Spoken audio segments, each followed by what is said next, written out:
Hello दोस्तों, एक बार पुनः आप लोगों का दीपिक भाई पर स्वागत है। आप लोग कैसे हैं? मैं आशा करता हूं आप लोग अच्छे होंगे तथा अपने अध्ययन कार्य में पूरी ऊर्जा और शक्ति से लगे होंगे। तो चलिए हम लोग जो मैथ की सीरीज स्टार्ट किए हैं उसे कंटिन्यू करते हैं। हम लोग औसत लेसन एवरेज लेसन को पढ़ रहे थे। एवरेज लेसन हम समाप्त हो चुका है। आज हम लोग एक नए लेसन को पिकअप करेंगे। तो आइए, आज का जो लेसन है अनुपात और समानुपात जो लेसन है अनुपात और समानुपात है, इसे पिकअप करते हैं। इंग्लिश में इसे बोलते हैं रेशियो एंड प्रोपोर्शन। तो आइए हम लोग रेशियो और प्रोपोर्शन को स्टार्ट करते हैं। तो आइए हम लोग इसमें जो कुछ जानकारियां हैं उससे पहले हम लोग देख लेते हैं, फिर उसके बाद प्रश्नों पे आएंगे। तो आइए हम लोग सबसे पहले जानते हैं अनुपात क्या होता है। अनुपात क्या होता है इसे जानते हैं। अनुपात को इंग्लिश में क्या बोला जाता है? रेशियो।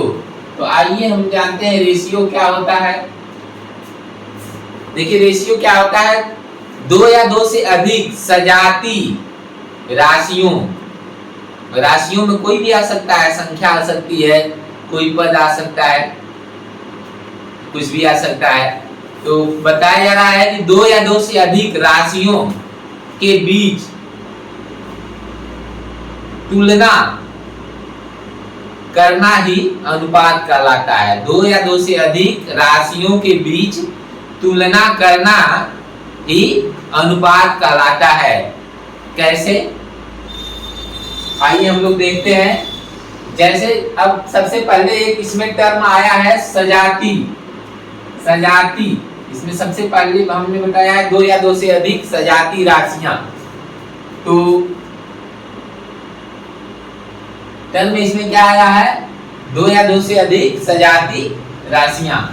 तो सजाती क्या, कौन सी राशियां होती हैं? सजाती राशियां कौन सी होती हैं उसे जानते हैं। तो सजाती राशियां हम उसे कहेंगे, जैसे कह लेते हैं राम है, राम की लंबाई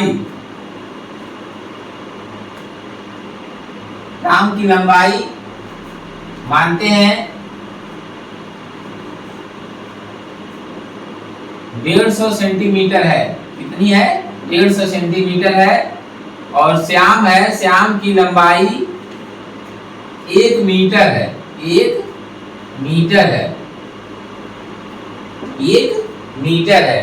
तो अब देख रहे हैं कि हम अगर कहें कि हमको राम और श्याम की लंबाई में तुलना करना है, राम और श्याम की लंबाई में क्या करना है?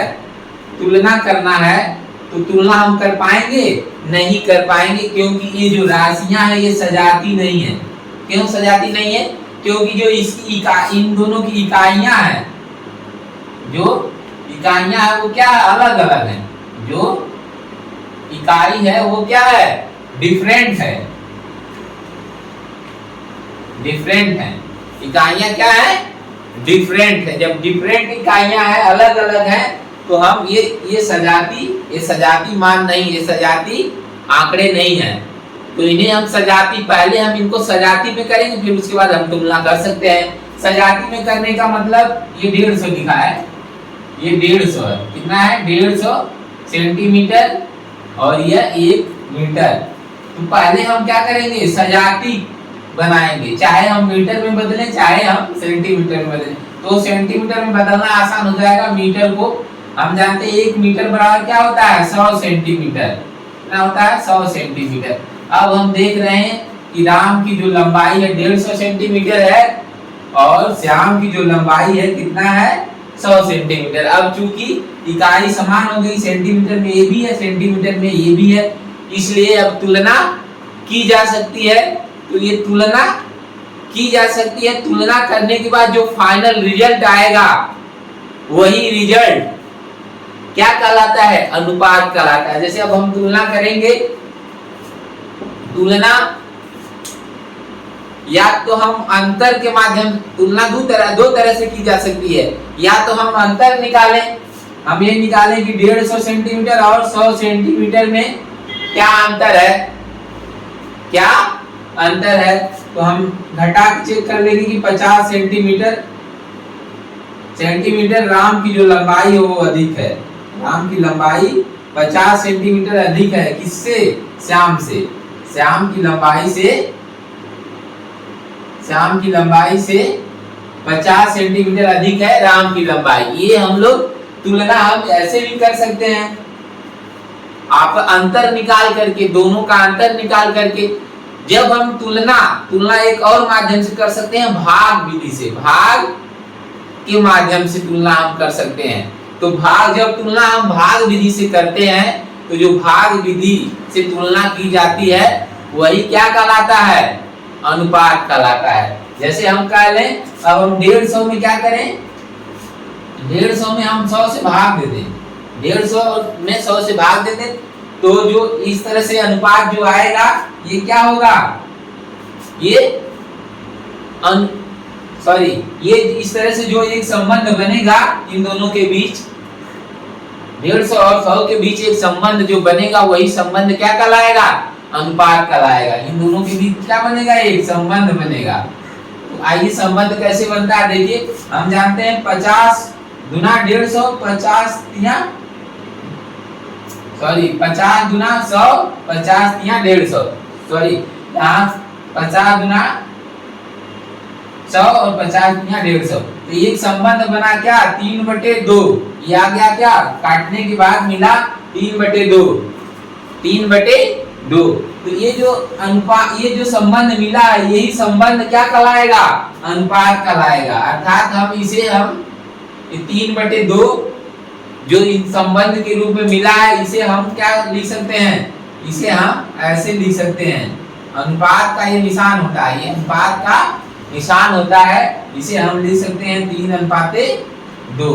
3:2। अर्थात अगर राम की लंबाई 3 है तो उसके एवज में श्याम की लंबाई 2 होगी। श्याम की लंबाई 2 होगी। यही संबंध बन रहा है। यही क्या बन रहा है? संबंध बन रहा है। इसी संबंध को तुलना के माध्यम से जो संबंध मिलेगा वही संबंध क्या कहलाएगा? रेशियो कहलाएगा। ये क्या कहलाएगा? ये रेशियो कहलाएगा। ये जो संबंध बना है दोनों के बीच, ये क्या कहलाएगा? रेशियो कहलाएगा। तो समझ में आ गया रेशियो क्या है? रेशियो कहने का मतलब 2 या 2 से अधिक सजाती राशियों के बीच तुलना करने के फलस्वरूप जो संबंध प्राप्त होता है वही संबंध क्या कहलाता है? रेशियो कहलाता है, अनुपात कहलाता है। ठीक है, तो अनुपात अब हम लोग समझ गए क्या होता है। अब समझते हैं समानुपात। समानुपात क्या होता है?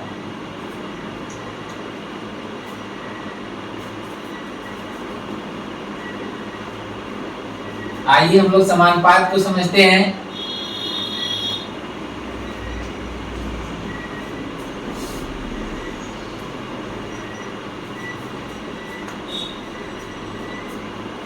पहले परिभाषा अनुपात के लिख लेते हैं, फिर समानुपात को समझते हैं। अनुपात की परिभाषा लिख लें ताकि फिर दिमाग में रहे हमारे।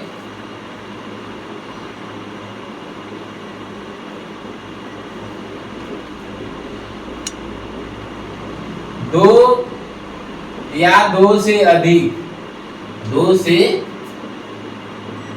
अधिक सजातीय राशियों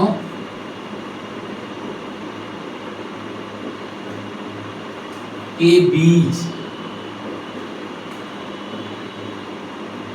तुलना के फलस्वरूप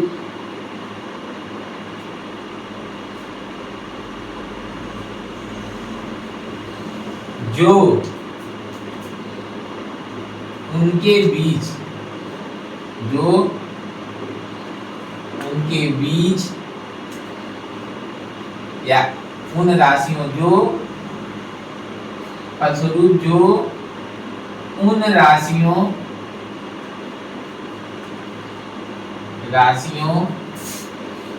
के बीच संबंध प्राप्त होता है उसे ही अनुपात कहते हैं, उसे ही अनुपात कहते हैं, उसे ही अनुपात कहते हैं। अब ये हेडिंग है।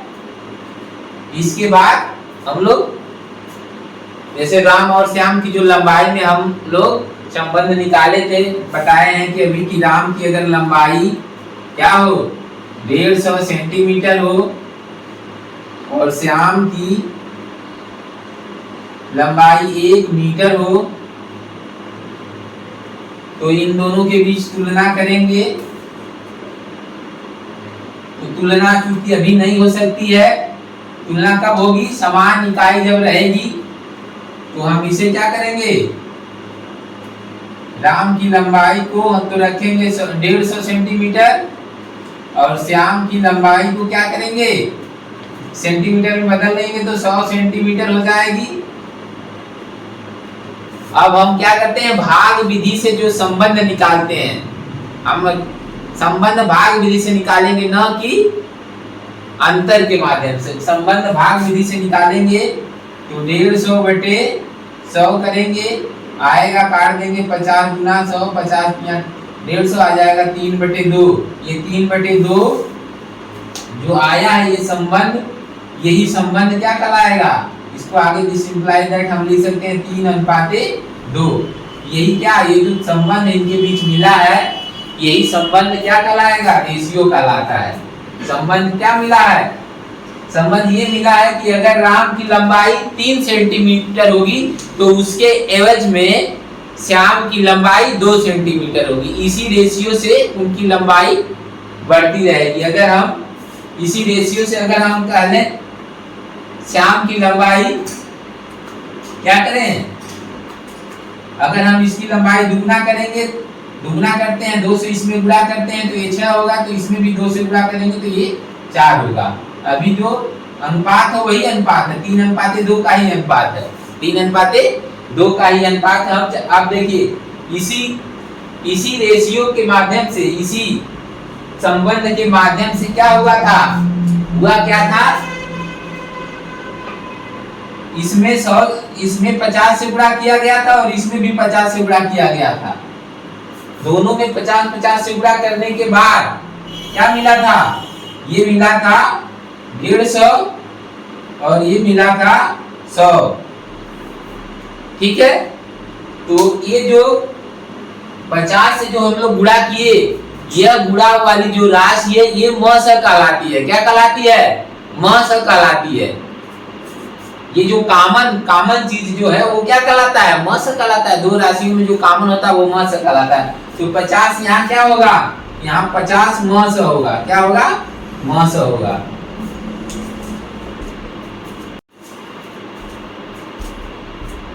तो चलिए हम लोग अनुपात को समझ लिए हैं, अब हम लोग समानुपात को समझते हैं। तो आइए समानुपात समझते हैं।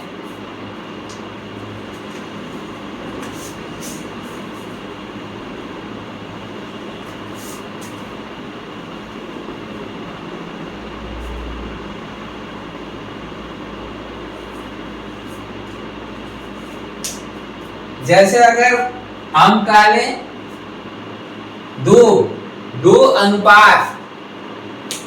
अनुपात हो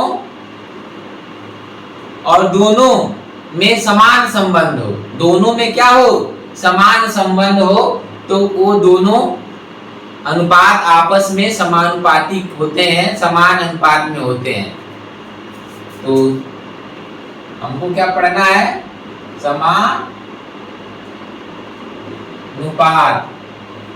समानुपात को प्रोपोर्शन। अब हमने क्या बताया, जब दो अनुपात समान संबंध में होते हैं तो वे दोनों समान अनुपात कहलाते हैं। जब दो अनुपात समान संबंध में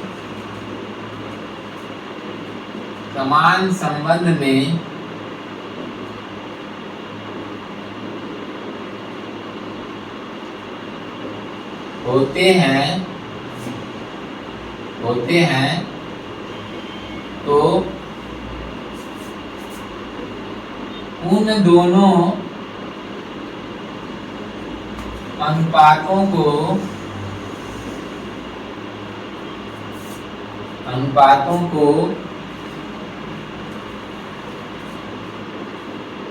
परस्पर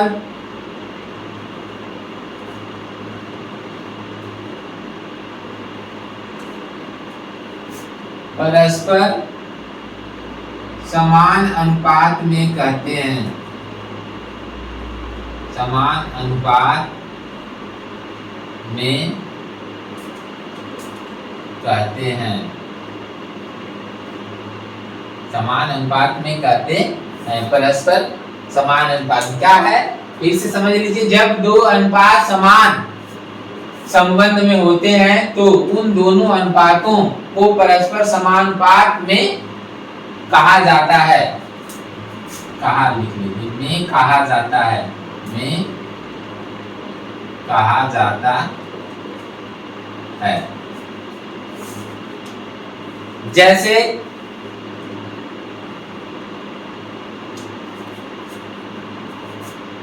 जैसे मान लेते हैं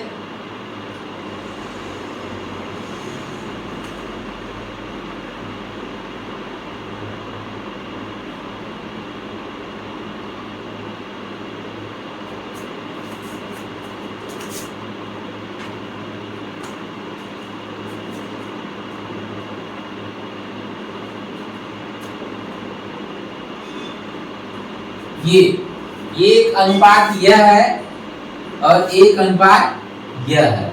ये दो अलग अलग अनुपात हैं। अब दोनों में हम लोग देखें क्या समान संबंध है।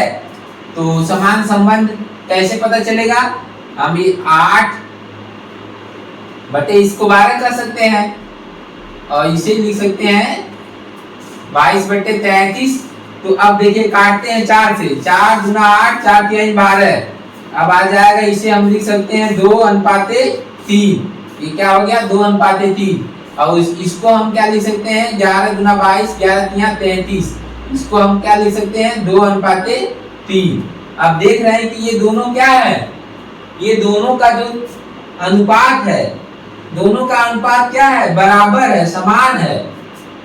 दोनों का अनुपात क्या है, दोनों के बीच जो संबंध मिला, दोनों के बीच जो संबंध मिला वो क्या है, समान है। समान है कि नहीं है। दो हम देख रहे हैं कि अगर ये जो अनुपात है ये 2 है तो ये वाला 3 होगा, ये 4, अगर ये 4 होगा तो ये 6 होगा।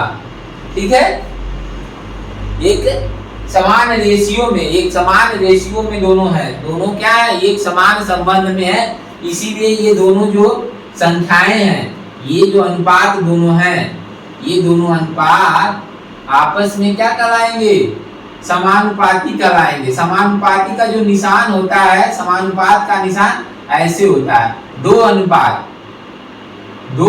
एक अनुपात ऐसे लिखते हैं, जब 2 अनुपात लिख लेंगे तो ये क्या हो जाएगा, समान अनुपात हो जाएगा। समान अनुपात ऐसे लिखते हैं। इसे बराबर का भी निशान लगा सकते हैं। इनके बीच क्या हम लगा सकते हैं, बराबर का निशान।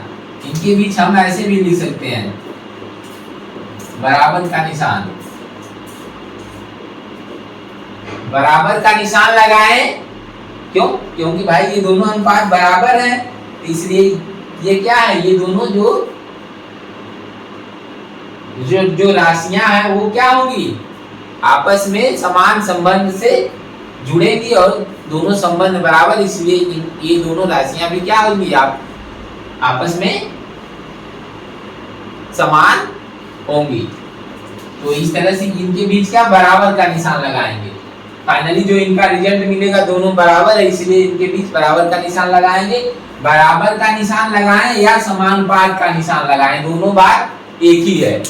ठीक है, तो आप समझ गए कि समानुपात क्या होता है। जब दो अनुपात समान संबंध में होते हैं और तो उन दोनों अनुपातों को परस्पर समानुपात में कहा जाता है, जैसे हम लोग देख लिए। ठीक है, चलिए ठीक है, इस तरह से हम लोग क्या समानुपात क्या होता है, अनुपात क्या होता है, इसे समझते हैं। अब आइए इन पर आधारित प्रश्नों को देखते हैं हम लोग।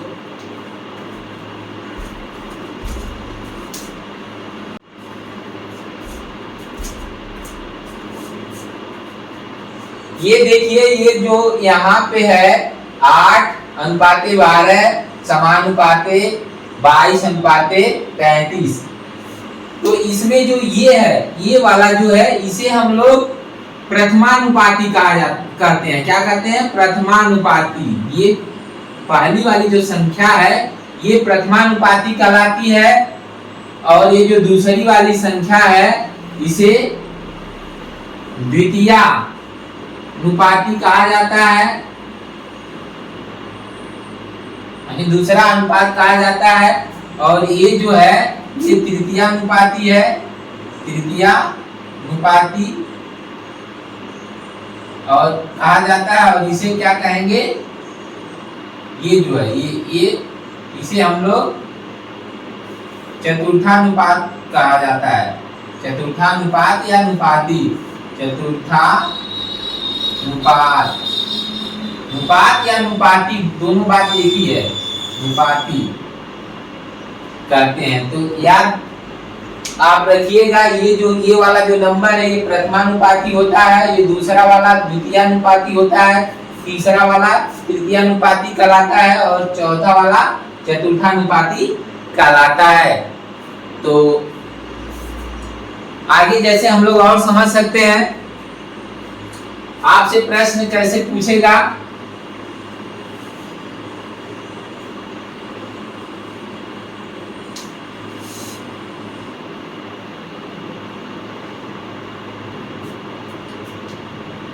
जैसे अगर हम लोगों को दिया है ये 2:6:18,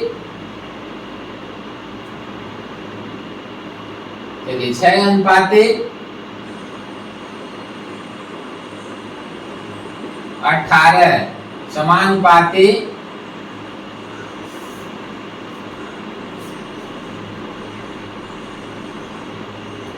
12:, यहाँ क्वेश्चन मार्क अगर दे देता है, यहाँ का ये जो चौथा अनुपात है ये पूछा जा रहा है। चतुर्थानुपाती को पूछ दे तब क्या करेंगे आप?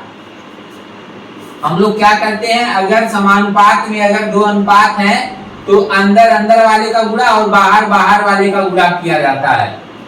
या इसे हम ऐसे समझें, इसे 6/18 लिखेंगे, और ये समानुपात में है, समानुपात को हम बराबर का भी निशान मान सकते हैं। उसी तरह हम इसको 12/? लिखेंगे, हम तिर्यक गुणा कर लेंगे। तिर्यक गुणा करेंगे तो क्या मिलेगा? मिलेगा 6 गुणे क्वेश्चन मार्क बराबर 18 गुणे 12, ये मिलेगा। क्वेश्चन मार्क का मान निकालना है। ये 6 देखिए इधर गुणा के रूप में है, तो इधर आके क्या हो जाएगा? भाग के रूप में हो जाएगा। 6 यहाँ भाग के रूप में काट देंगे, 6 दूना 12 होता है, 6 कम 6, 6 दूना 12 आ जाएगा कितना? 18 दूना 36। जो चतुर्थानुपात जो है वह कितना होगा? 36 होगा। ये आंसर हो जाएगा। इस तरह से प्रश्न आपसे पूछ सकता है, इस तरह से आपसे प्रश्न पूछ सकता है।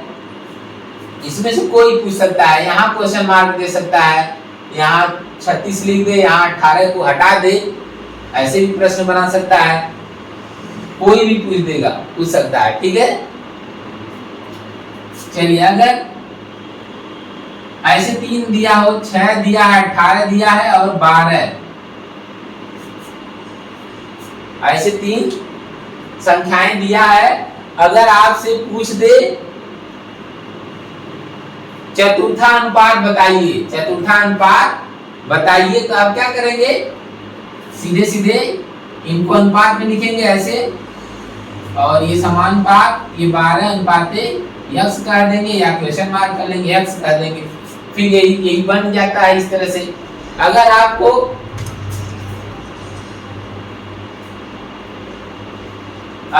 केवल ये 2 संख्या दिया है और पूछ देता है, मान लेते हैं संख्या ये संख्या है 9 और 25, 2 संख्याएं हैं, आपसे पूछ देगा मध्यानुपात, मध्यानुपात का मतलब तृतीयानुपात। कौन सा अनुपात? बीच वाला अनुपात पूछ दे तो क्या करेंगे?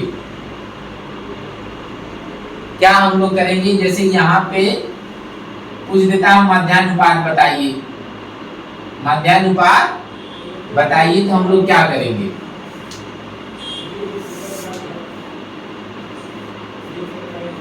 अगर मध्यानुपात पूछ दे तो हम सीधे सीधे, इसका मतलब ये जो बीच वाली संख्या है वही पूछ रहा है, बीच वाला अनुपात। तो बीच वाला अनुपात पूछ रहा है, तो हम बीच वाली संख्या हमको नहीं मालूम है, तो हम इसको मान लेंगे कि ये इनके बीच में मध्य में जो आती है वो यक्स है। तो अब अनुपात बनाएंगे तो यक्स 9 के साथ यक्स बना लेंगे, फिर इस यक्स को 25 के साथ संबंध बनाएंगे, ऐसे लिख देंगे। मध्यानुपात पूछ दे तो हम ऐसे पहले हम ये समझेंगे कि 9 कामा यक्स कामा 25 इस तरह से संख्याएं हैं, इनका मध्यानुपात पूछ रहा है। क्या पूछ रहा है? मध्यानुपात, तृतीया नहीं, सॉरी, मध्यानुपात पूछ रहा है। क्या पूछ रहा है? मध्यानुपात पूछ रहा है। तो हम क्या करेंगे? पहले हम इसको ऐसे लिखेंगे, फिर ऐसे लिख लेंगे, तो फिर अनुपात के रूप में जब लिखेंगे तो ऐसे हो जाएगा। जब ऐसे हो जाएगा तो फिर हम क्या करेंगे? हम जानते हैं अंदर अंदर का गुणा बाहर बाहर का गुणा कर सकते हैं, या फिर हम इसके बटे ऐसे लिख करके और बराबर का निशान लगा के यक्स बटे 25 लिखें, ऐसे लिख सकते हैं। या फिर अंदर अंदर गुणा बाहर बाहर का गुणा कर सकते हैं। ठीक है, अंदर अंदर का गुणा भी समझ लें कैसे। अंदर अंदर का गुणा मतलब इन दोनों का गुणा करिए आपस में और बराबर कर दीजिए। 9 और 25 का भी आपस में गुणा करके इन दोनों को बराबर कर दीजिए। बराबर कर लेते हैं। अब देख रहे हैं यक्स एक्स का गुणा करेंगे तो यक्स स्क्वायर हो जाएगा, ये 9 गुणे 25 होगा। यक्स बराबर क्या हो जाएगा? अंडर रूट 9 गुणे 25। अब फिर यक्स बराबर क्या हो जाएगा? अब देख रहे हैं कि वर्गमूल निकालना, 9 का वर्गमूल 3 होगा, 25 का वर्गमूल 5 होगा। इस तरह से आ जाएगा यक्स बराबर 15, अर्थात जो यहाँ यक्स है उसका मान कितना? 15 है। कितना है? 15 है। कितना है? 15 है। अगर आप ये तो मध्यानुपात आपसे पूछा था, क्या पूछा था? मध्यानुपात पूछा था, मध्यानुपात पूछा था। आइए हम लोग, अगर हम लोगों से तृतीयानुपात पूछ दे, क्या पूछ दे? तृतीयानुपात। तृतीयानुपात पूछ दे, कहने का मतलब इस तरह से ये संख्याएं आपसे मान लेते हैं दिया है और तृतीयानुपात पूछ दे। तृतीयानुपात मतलब ये वाला तीसरी संख्या पूछ दे, हम इसे यक्स मान लेंगे। जब यक्स मानेंगे तो ध्यान दीजिएगा, अब क्या संबंध जब बनाएंगे, जब संबंध बनाएंगे तो ये 9 का किसे बनेगा? 25 से बनेगा। फिर समानुपाती 25 का फिर किससे बनेगा? यक्स से बनेगा। किससे बनेगा? यक्स से बनेगा। फिर अंदर अंदर गुणा बाहर बाहर का गुणा कर लेंगे, अंदर अंदर गुणा बाहर बाहर का गुणा कर लेंगे, तो ये हो जाएगा 25 गुणे 25। यहाँ 25 न लेकर के हम लोग दूसरी कोई संख्या लेते हैं, चलते हैं हम लोग लेते हैं 18। कितना लेते हैं? 25 कटेगा नहीं, 18 ले लेते हैं। कितना ले लेते हैं? 18। तो ये संबंध जब हम लोग बनाएंगे तो ये 25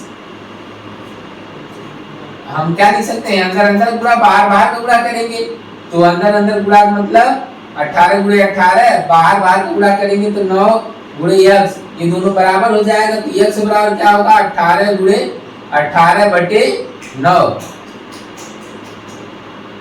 हो सकता है आपके कैमरे में कैद नहीं हो रहा हो तो आप यहाँ लिख लीजिए, बगल में ऐसे लिखिए।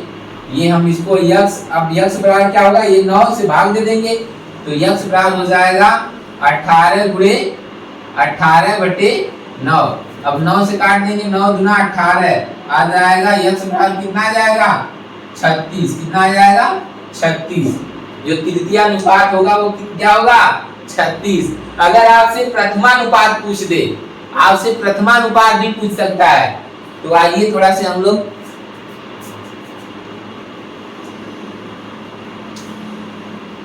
जानते हैं प्रथमानुपात के बारे में।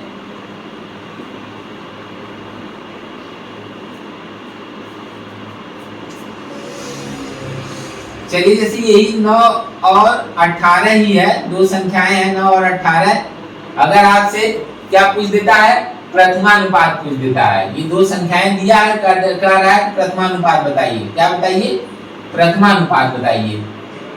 तो हम क्या करेंगे, हम यहाँ पे ये पहला वाला अनुपात पूछ रहा है, पहला वाला अनुपात। तो हम जब समानुपात के रूप में इसे लिखेंगे तो हम लिखेंगे यक्स अनुपाते 9 समानुपाते 9 अनुपाते 18, ऐसे लिखेंगे, ऐसे लिखेंगे। अब हम क्या करेंगे, अब हम जानते हैं अंदर अंदर पूरा बाहर बाहर को गुणा करके यक्स गुणे 18 होगा, इधर क्या होगा 9 गुणे 9 होगा। अब हम यक्स की वैल्यू निकालेंगे, तो यक्स की वैल्यू जब निकालेंगे तो ये 18 इधर भाग के रूप में हो जाएगा, तो 9 गुणे 9 बटे 18 हो जाएगा, काट देंगे 9 एकम 9 9 दूना 18, ये आ जाएगा यक्स बराबर कितना हो जाएगा 9 बटे 2 का मतलब 4.5, कितना आएगा, यहाँ जो प्रथमानुपात होगा कितना होगा 4.5 होगा, 4.5 होगा। ठीक है, इस तरह से ये प्रथमानुपात आ जाता है। चलिए अब हम इन पे आधारित प्रश्नों को सॉल्व करते हैं।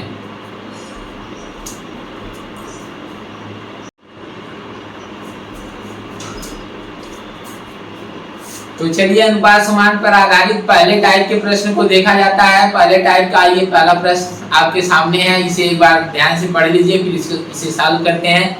तो आइए पहला क्वेश्चन हम लोग देखते हैं। क्वेश्चन 1, टाइप जो 1 है उसका नाम है समानुपात पर आधारित प्रश्न। समानुपात पर आधारित प्रश्न। पहला क्वेश्चन है 3 अनुपाते 5 समानुपाते 21 अनुपाते यक्स में यक्स का मान बताइए। यक्स का मान बताइए, 4 ऑप्शन भी दिया है। तो चलिए इसे हम लोग सॉल्व करते हैं। तो हम लोग क्या करेंगे, हम लोग जानते हैं कि अंदर अंदर का गुणा बाहर बाहर का गुणा करते हैं। तो अंदर अंदर का गुणा करेंगे, बाहर बाहर का गुणा करेंगे। तो अंदर अंदर और बाहर बाहर का गुणा करेंगे, 3 और यक्स का गुणा करेंगे तो क्या हो जाएगा 3 यक्स। ये बराबर समानुपात की जगह बराबर का निशान लगा सकते हैं, लगा सकते हैं बराबर का निशान। फिर 5 और 21 का गुणा कर लेंगे। तो हम यहाँ देख रहे हैं, यहाँ गुणा का निशान ऐसे लगा सकते हैं, लगा दीजिए।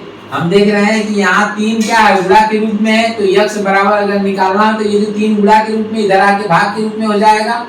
5 गुणे 21 बटे क्या हो जाएगा 3। 3 से हम 21 को काटेंगे 7 आ जाएगा, 7 बचे 35। यक्स बराबर कितना आ जाएगा 35। कितना आ जाएगा 35 आ जाएगा। इस तरह से हम देख रहे हैं कि आंसर आपका 35 मिला। तो कौन सा विकल्प सही है, विकल्प बी सही है, विकल्प बी सही है। ठीक है, इस तरह से ये पहला क्वेश्चन अनुपात का हम लोग सॉल्व किए हैं। आइए अब हम लोग दूसरा क्वेश्चन को पिकअप करते हैं।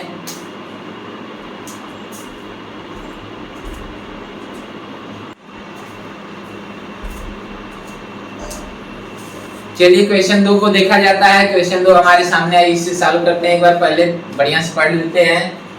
1.2 अनुपाते 3.5 समानुपाते क्वेश्चन मार्क अनुपाते 14 में क्वेश्चन मार्क का मान बताना है। ऑप्शन भी दिया है 2.4, 4.8, 4.5, 4.9, इस तरह से 4 ऑप्शन भी दिया। आइए इन्हें हम लोग सॉल्व करते हैं। तो हम लोग क्या करते हैं, सबसे पहले अंदर अंदर का गुणा करते हैं, बाहर बाहर का गुणा कर लेते हैं। अंदर अंदर का गुणा करेंगे तो 3.5 गुणे क्वेश्चन मार्क बराबर क्या हो जाएगा 1.2 गुणे 14। बाहर बाहर का गुणा ये 1.2 गुणे 14 होगा। तो आइए हमको क्या निकालना है, क्वेश्चन मार्क का मान निकालना है। तो क्वेश्चन मार्क बराबर क्या हो जाएगा, ये देख रहे हैं इधर ये गुणा के रूप में 3.5 है, इधर आके भाग के रूप में हो जाएगा। तो भाग के रूप में हो जाएगा 3.5। ये जो दशमलव है ना, दशमलव से दशमलव कैंसिल हो जाएगा, दशमलव से दशमलव कैंसिल हो जाएगा। तो ये क्या बचेगा, दशमलव से दशमलव कैंसिल होगा तो अब ये हो जाएगा 35, आ जाएगा 35। ये दशमलव से दशमलव कट जाएगा तो ये हो जाएगा 35। क्यों दशमलव से दशमलव कटेगा, क्योंकि एक अंक के बाद दशमलव इधर भी है, एक अंक के बाद दशमलव इधर भी है। तो अगर हम 10 से ऊपर नीचे गुणा करें दशमलव हट जाएगा, या हम दशमलव को दशमलव से कैंसिल कर सकते हैं। फिर हम क्या करेंगे, 7 गुना 14, 7 पचे 35, और ये दशमलव ऑलरेडी हट गया है। दशमलव क्या है, ऑलरेडी हट गया है। तो ये दशमलव जब हट गया है तो बचा क्या, 12 बचा है, और ये 2, 12 और 2 का गुणा करेंगे तो आएगा 24। अब 24 में ये 5 से भाग देंगे, 24 में हम लोग 5 से भाग देंगे, तो 5 से भाग दीजिए, 5 चौका 20, 4 बचा, दशमलव लगा के 0 बढ़ाएंगे 40 हो जाएगा, 5 बटे 40 कितना आ जाएगा, 4.8। इस तरह से कौन सा विकल्प सही होगा, विकल्प बी सही होगा। ठीक है, तो हम लोग ये समझ गए। ये दूसरा प्रश्न था कैसे सॉल्व हुआ है, अंदर अंदर का गुणा बाहर बाहर का गुणा कर लेंगे, तो वहां से हमको मिलेगा 3.5 गुणे क्वेश्चन मार्क बराबर 1.2 गुणे 14, और फिर क्या करेंगे कि क्वेश्चन मार्क बराबर क्या हो जाएगा, ये 35 इधर गुणा के रूप में, इधर आके भाग के रूप में होगा, ये दशमलव इधर एक अंक के बाद नीचे भी दशमलव, एक अंक के बाद ऊपर भी दशमलव, तो दशमलव दशमलव से कैंसिल हो जाएगा। कैसे कैंसिल होगा, अंश में 10 से गुणा करेंगे और हर में भी 10 से गुणा करेंगे।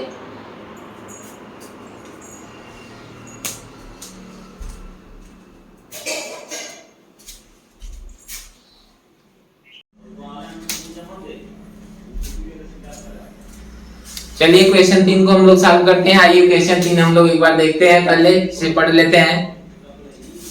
क्वेश्चन 3 0.8 या 0.8 अनुपात x समानुपाते 5 अनुपाते 8 में x किसके बराबर है। ये प्रश्न एसएससी सीएचएसएल टियर 1 16/8/2019 को पूछा हुआ है, 4 ऑप्शन भी दिया है।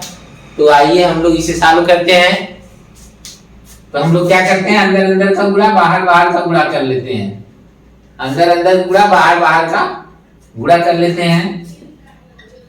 तो हम यक्स का गुणा करेंगे, जो यक्स है इस यक्स का हम गुणा करेंगे 5 में, और फिर 0.8 गुणे 8 करेंगे। अब हम यक्स बराबर जब निकालेंगे, यक्स बराबर निकालेंगे तो क्या होगा, ये 5 गुणा के रूप में इधर भाग के रूप में हो जाएगा, ये हम गुणा कर लेंगे यहाँ, तो 8 बटे 64 6.4 आ जाएगा, बटे कितना हो जाएगा 5। अब हम 5 से भाग देंगे 6.4 में, तो 5 से भाग दीजिए, 5 1 कम 5, फिर दशमलव लगा के 4 उतार लेंगे, हो जाएगा 14। 14 में 5 से भाग देंगे 2 बार, फिर दशमलव लगा 0 बढ़ाएंगे, 4 बचेगा तो 40 हो जाएगा, 5 बटे 40, 5 बटे 40। तो इस तरह से कितना आ गया आंसर, 1.28। कौन सा विकल्प सही है, ये आंसर आ गया। तो कौन सा विकल्प सही है, विकल्प ए सही है। करना क्या था, अंदर अंदर गुणा बाहर बाहर का गुणा करके यहाँ कर देंगे x गुणे 5 बराबर 0.8 गुणे 8, या x बराबर गुणा करने के बाद 6.4 बटे 5, 5 से जब भाग देंगे तो आएगा 1.28 आ जाएगा। इस तरह से आंसर आ गया 1.28। विकल्प कौन सा सही है, विकल्प ए सही है। चलिए अगला प्रश्न हम लोग देखते हैं।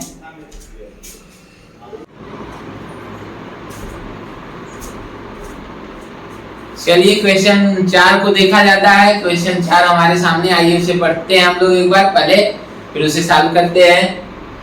क्वेश्चन 4, यदि A B B C X तथा सी स्क्वायर एक जैसे अनुपात में है और उनमें कोई भी शून्य नहीं है तो यक्स का मान ज्ञात कीजिए।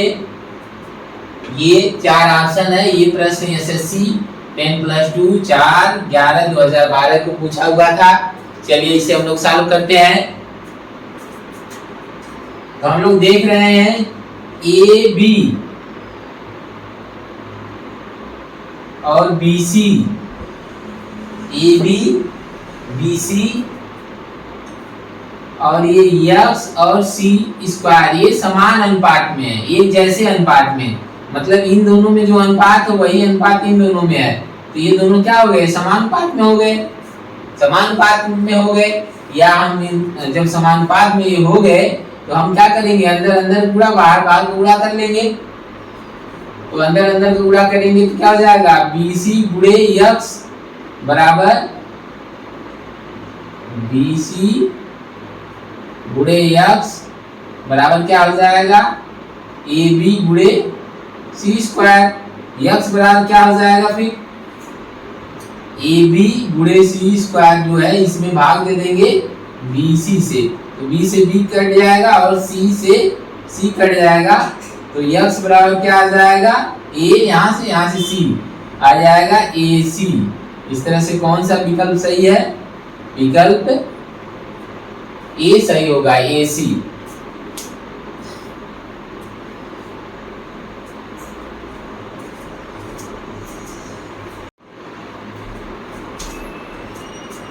चलिए क्वेश्चन 5 को हम लोग देखते हैं। क्वेश्चन 5 एक बार पढ़ते हैं पहले। दो शहरों के बीच बस का भाड़ा 11:18 के अनुपात में बढ़ाया गया है।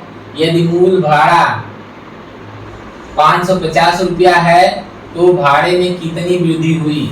ये 4 ऑप्शन भी दिया है। ये SSC CHSL टीयर 1 9/1/2017 को ये प्रश्न पूछा हुआ है, SSC CHSL में पूछा है। तो चलिए इसे हम लोग सॉल्व करते हैं। तो देखिए दो शहर हैं, दो शहरों के बीच का जो किराया है वह 11:18 के अनुपात में बढ़ा है। अर्थात पहले 11 था अनुपात था तो अब 18 अनुपात हो गया। तो कह रहा है कि वृद्धि कितना हुई है, तो हम क्या करेंगे 11:18 जो है इसके समानुपात के रूप में लिखेंगे। ये पहले कितना था, 550 रुपया था, अब वो नया वृद्धि हो गई है भाड़े में। तो जो नया भाड़ा बढ़ा है, आइए उसे हम यक्स मान लेते हैं। जो नया भाड़ा है उसे देखते हैं, यक्स है। तो हम क्या करेंगे, अंदर अंदर का गुणा बाहर बाहर का गुणा कर लेंगे। ये गुणा करेंगे 11 गुणे यक्स बराबर 18 गुणे 55 550। तो यक्स बराबर क्या हो जाएगा, 18 गुणे 550 बटे 11। तो हम 11 से काटेंगे तो ये आ जाएगा 50। 50 में 18 से गुणा कर लेते हैं तो यक्स की वैल्यू कितना आ जाएगी, दिस इंप्लाई दैट x बराबर हो जाएगा 18 × 90। 18 × 90 ये 900 हो जाएगा। यक्स की वैल्यू कितना हो जाएगी, 900। इसका मतलब भाड़ा कितना बढ़ा, पहले 550 था तो अब 900 हो गया। तो कितनी की वृद्धि हुई है, वृद्धि निकालने के लिए क्या करेंगे हम लोग, इसमें से 550 घटा देंगे तो पता चलेगा कितना बढ़ा हुआ है। तो पता चलेगा 350 रुपया बढ़ गया है। कितना रुपया बढ़ गया है, 350 रुपया बढ़ गया है। इस तरह से कौन सा विकल्प सही होगा, विकल्प ए सही होगा। जो बढ़ा हुआ किराया है कितना है, 350 रुपया है। ठीक है, इस तरह से ये अनुपात समानुपात पे रिलेटेड क्वेश्चन था। इसे हम लोग ऐसे सॉल्व किए हैं। हम इसे दूसरे तरह से भी सॉल्व कर सकते हैं।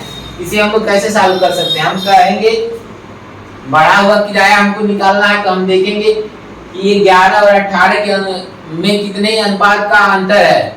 तो हम लोग देखेंगे कितने अनुपात का अंतर है। हम लोग देख रहे हैं कि 18 और 11 में 7 अनुपात का अंतर है। कितने अनुपात का अंतर है, 7 अनुपात का। आपको 11 अनुपात का मान दिया है, 11 अनुपात का मान आपको दे रखा है। 11 अनुपात का मान कितना दिया है, 550 रुपया। तो एक अनुपात का मान निकालें कितना होगा, 11 से भाग देंगे 50 रुपया। अब अंतर कितने का है, देखिए डिफरेंट कितने का है, 7 का है। तो हम 7 अनुपात का मान निकाल लेंगे। 7 अनुपात का मान क्या होगा, एक अनुपात का मान 50 रुपया है, तो 7 अनुपात का मान 50 × 7 बराबर 350 रुपया। ये आंसर हो जाएगा।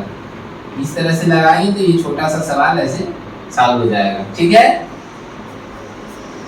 तो चलिए इस तरह से ये प्रश्न दो तरह से बता दिए हम। ये समानुपात के नियम के आधार पे ये पहला मेथड हो गया, और ये दूसरा मेथड जो केवल अनुपात का प्रयोग किया गया, केवल अनुपात के माध्यम से क्वेश्चन सॉल्व हो गया। चलिए ठीक है, इस तरह से हम लोग अनुपात समानुपात पर आधारित जो हम पहले टाइप का प्रश्न देखे हैं, समानुपात पे आधारित प्रश्नों को देखे हैं, इसमें हम लोग 5 प्रश्नों को सॉल्व किए हैं। तो आपको ये लेक्चर 5 प्रश्नों का जो वीडियो था, ये इस वीडियो के साथ साथ हम लोग बेसिक भी समझे हैं इस वीडियो में।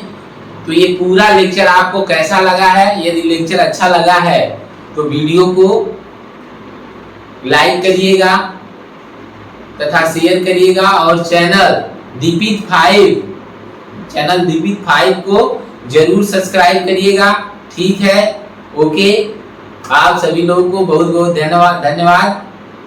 Best of luck, thank you.